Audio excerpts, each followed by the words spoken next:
ఎందుకు చేసినాడు అనేది ప్రజలు ఆలోచిస్తారు. కాబట్టే ఇవన్నీ చూసినాం లేపా అంటున్నారు జనం.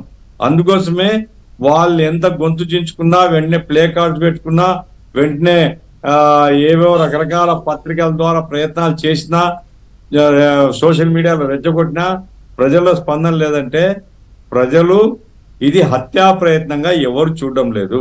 గుల్కరాయి పడిందో లేదో మనం చెప్పలేము, ఎందుకంటే మేము ఆ ప్రాంతంలో అక్కడ లేము. చెప్పాల్సింది ఎవరు? పోలీసు.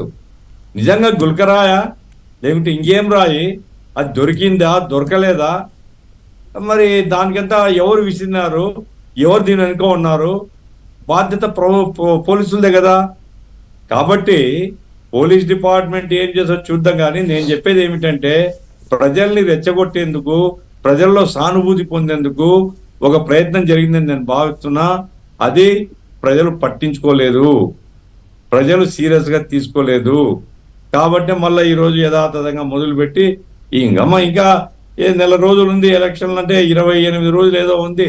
ఈ 28 రోజుల్లో ఇంకా ఇట్లాంటి ఏమైనా ప్రయత్నాలు జరుగుతాయేమో మనకు తెలియదు. ఏమైనప్పటికీ ఇది క్షంతవ్యం కాదు. ఎవరైనా ఈ రకమైనటువంటి డ్రామాలు ఆడితే మాత్రం క్షంతవ్యం కాదు. లేదు ఉద్దేశపూర్వకంగా ఎవడైనా ఆగతాయైనా కావచ్చు, ఎందుకంటే తెనాల్లో ఎవడో విసరడానికి ప్రయత్నం చేసినాడని, అట్లాగే వైజాగ్ లో విసరడానికి ప్రయత్నం విసిరినాడని ఇట్లా వార్తలు వచ్చినాయి. ఆగతాయిలు ఉండొచ్చు, ఆగతాయినైనా వదలకూడదు. రాజకీయ నాయకుల మీద దాడి చేసే వాళ్ళని పట్టుకొని సమాజం ముందు నిలబెట్టాల్సిన బాధ్యత పోలీసులదే. ఆ రకంగా పోలీసులు అలర్ట్ గా ఉండాలి, ఇటువంటి సంఘటన జరగకుండా ఉండాలి, ఎవరు చేసినారో చెప్పాలి. హత్యా ప్రయత్నం కేసు పెడతారండి, హత్యా ప్రయత్నం ఆ గుల్కరాయి పడితే ఎవడన్నా విశ్వసిస్తాడా? హత్య చేసేవాడు గుల్కరాయి హత్య చేస్తాడా? మరి చిత్రంగా ఉందండి ఇది. ఏమైనప్పటికీ నేను ఇంక దాంట్లో ఆ కేసు వివరాలకు పోను, కానీ పోలీస్ డిపార్ట్మెంట్ బయట పెట్టాలా, బయట పెట్టకపోతే అధికారుల్ని ఉద్యోగాల నుంచి బయట పెట్టాలా. ఇది ఎలక్షన్ కమిషన్ చేయాలా.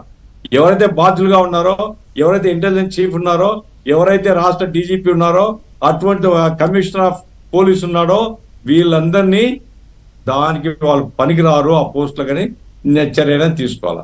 లేదా వీళ్ళైనా దోషుల్ని పట్టుకొని నిలబెట్టి ఆ దోషులతో వాళ్ళు చెప్పించాలా ఏం జరిగింది ఏమిటి. రైట్. ఆ రకంగా జరగకుండా అనుమానంగా ఆ ప్రజల్లో అపోహలు వ్యాపింపజేసి రెచ్చగొట్టేటువంటి పద్ధతిలో, ప్రాణహాని ఉంది అనేటువంటి పద్ధతిలో, ఇక ప్రాణహాని ఉంది ఒక నాయకుడికి అయిన తర్వాత ఆ నాయకుని కాన్షియన్లు అందరూ రెచ్చిపోతారు కదా. ఆ రకంగా ఎన్నికలు కేవలం ఒక సంఘటన కాదండి. ఈ రకంగా పరస్పరం రెచ్చగొట్టుకుంటూ హింసాత్మక వాతావరణం ఏర్పడితే పూర్తి బాధ్యత ప్రభుత్వాన్ని, ఎవరు అధికారులు ఉంటే వాళ్ళదే బాధ్యత అని హెచ్చరించాల్సినాను.